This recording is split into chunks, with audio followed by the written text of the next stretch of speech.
రోడ్ల మరమ్మత్తు పనులను తనిఖీ చేయనున్న మంత్రి బీసీ జనార్దన్ రెడ్డి రాష్ట్ర వ్యాప్తంగా గుంతల రహిత రహదారుల లక్ష్యంగా జరుగుతున్న మరమ్మత్తు పనులను తనిఖీ చేసేందుకు వరుసగా జిల్లాలో పర్యటిస్తున్న మంత్రి బీసీ జనార్దన్ రెడ్డి రహదారుల మరమ్మత్తు పనుల పర్యవేక్షణలో భాగంగా పల్నాడు జిల్లాలో పర్యటించనున్న రాష్ట్ర రోడ్లు భవనాలు పెట్టుబడులు మౌలిక సదుపాయాల శాఖ మంత్రి బీసీ జనార్దన్ రెడ్డి పల్నాడు జిల్లా నవస్టపేట మండలం పెట్లూరి వారిపాలెం వద్ద రోడ్ల మరమ్మత్తు పనులను తనిఖీ చేయనున్న మంత్రి బీసీ జనార్దన్ రెడ్డి.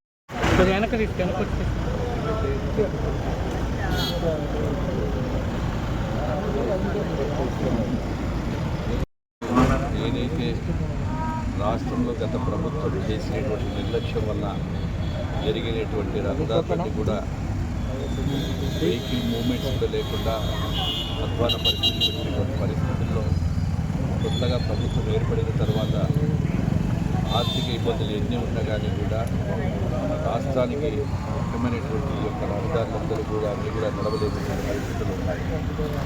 ఆ పరిస్థితుల్లో ఇప్పుడు ఈరోజు జిల్లాలో ఉండేటువంటి పల్నాడు జిల్లాలో దాదాపుగా మొత్తం విస్తీర్ణం 1753 ద్వారా కూడా 133 పనులకు గాను 950 కిలోమీటర్లు అంటే ఇప్పుడు మనం నడిచేటువంటి రహదారి ఇవన్నీ కూడా 38,50 కోట్లతో చేస్తా ఉన్నాం.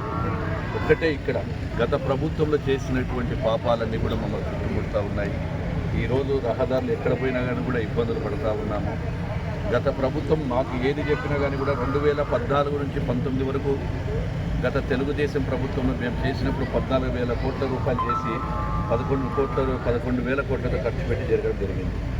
19 నుంచి 24 వరకు చేసినది 16,000 కోట్లు అని చెప్పి చెప్పడమే జరిగింది, కానీ కేవలం 7,000 కోట్లు మాత్రమే ఖర్చు పెట్టడం జరిగింది. అందులో 2,300 కోట్ల రూపాయలు బకాయిలు పెడితే మా ప్రభుత్వం వచ్చిన తర్వాత ఆ బకాయిలన్నీ కూడా మా మీద పడడము, అదేవిధంగా ప్రభుత్వం ఏర్పడిన 100 రోజుల్లోనే కోట్ల రూపాయలతో మంజూరై పనులన్నీ కూడా మొదలైనాయి. అవన్నీ కూడా త్వరగానే కంప్లీట్ చేస్తాము. అదేవిధంగా పల్నాడు జిల్లాలో కృష్ణానదిపై మాదిపాడు వద్దన 60,54 కోట్లతో నాబార్డు నిధులు కూడా అయింది. అది కూడా టెండర్ ప్రక్రియ కూడా అయిపోయింది.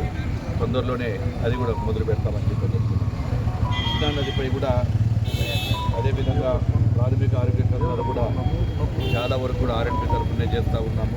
వాటన్నిటిని కూడా తొందరలోనే కంప్లీట్ చేస్తామని కూడా తెలియజేస్తూ ఉన్నాము. జిల్లాలో 2 రోడ్లకు కేంద్ర ప్రభుత్వం సిఆర్ఎఫ్ ద్వారా 58 కోట్ల రూపాయలతో 46 కిలోమీటర్ల పొడవుతో మంజూరు చేశాము. 19 కిలోమీటర్లు పూర్తయింది. మిగతాది కూడా త్వరలో అయిపోతుందని చెప్పి చెప్తా ఉన్నాము. అదేవిధంగా సిఆర్ పథకంతో భాగంగా పల్నాడు జిల్లాలో 4 పనులు 117 కోట్లతో మంజూరు కాబట్టి త్వరలోనే టెండర్లు పెరగడం జరుగుతుంది.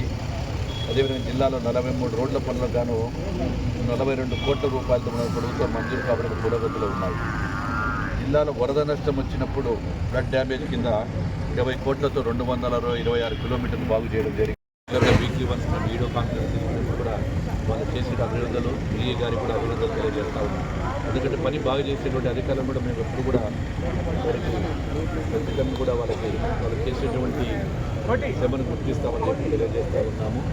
ఈరోజు ఇంకా ప్రధాన రహదారులు ఏవైతే ఉన్నాయో వీటన్నిటిని కూడా త్వరలో కంప్లీట్ చేసి రాష్ట్రంలో మళ్ళీ పూర్వవైభవం తెస్తామని చెప్పి తెలియజేస్తాము.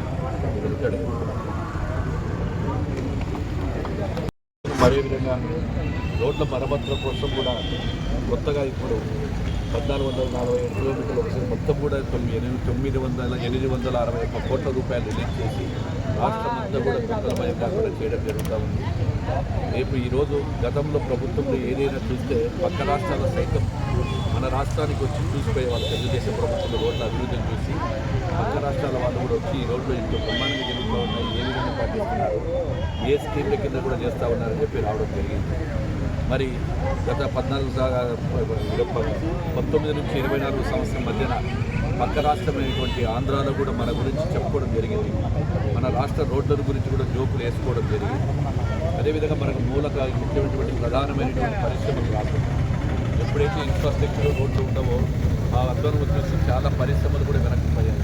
టూరిజం తగ్గిపోయింది. అనేకమైనటువంటి పరిశ్రమలు రావడం, వెనక్కి వెళ్ళడము, ఉన్న పనులు కూడా చేసుకోవడం, ఇవన్నీ కూడా ఒక్క పని కూడా గత ప్రభుత్వంలో చేయలేదు.